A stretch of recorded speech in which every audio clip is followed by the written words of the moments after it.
గల్లీలో ఢిల్లీలో లేని బీఆర్ఎస్ కు ఓటు వేస్తే వృధా అవుతుందన్నారు భువనగిరి బీజేపీ ఎంపీ అభ్యర్థి బూర నర్సయ్య గౌడ్. భువనగిరి పార్లమెంటు పరిధిలోని మద్దూరు, బైరంపల్లిలో ఎన్నికల ప్రచారంలో బూర నర్సయ్య గౌడ్ పాల్గొన్నారు. కులాలకు, మతాలకు అతీతంగా దేశంలో ప్రధాని మోదీ పాలన కొనసాగుతోందని అన్నారు. భువనగిరిలో బీజేపీకి ఓటు వేసి తనను గెలిపించాలని ఓటర్లను అభ్యర్థించారు బూర నర్సయ్య గౌడ్.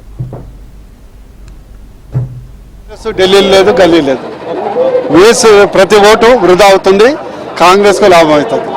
దయచేసి కారు గుర్తును మర్చిపోండి ఈ ఎన్నికల్లో. అదేవిధంగా కాంగ్రెస్ వచ్చాయి, కష్టాలు వచ్చాయి. రాహుల్ గాంధీ పీఎం అయ్యేది లేదు, 6 గ్యారెంటీలు అమలు అయ్యేది లేదు.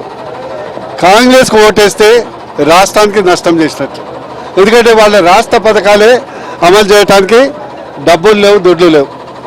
ఈరోజు 2-3 సీట్లు కాంగ్రెస్ గెలిచినా రాష్ట్రానికి నష్టం, కానీ రాష్ట్రానికి ఎలాంటి ప్రయోజనం లేదు. దయచేసి ఈ ఎన్నికల్లో కాంగ్రెస్ను దూరం పెట్టకండి. కాంగ్రెస్కు ఓటు రాష్ట్రానికి చేటు. అదేవిధంగా ఈరోజు మోడీ గారు అబ్కీ బార్ 400 పార్ 400 సీట్ల మెజార్టీతో మరోసారి మూడోసారి అత్యధిక మెజార్టీతో ప్రధానమంత్రి కాబోతున్నారు. మీరు అధిక ఎంపీలు గెలిపియండి. బూర నర్సయ్య గౌడ్ గత రిపోర్ట్ కార్డు మీకు తెలుసు.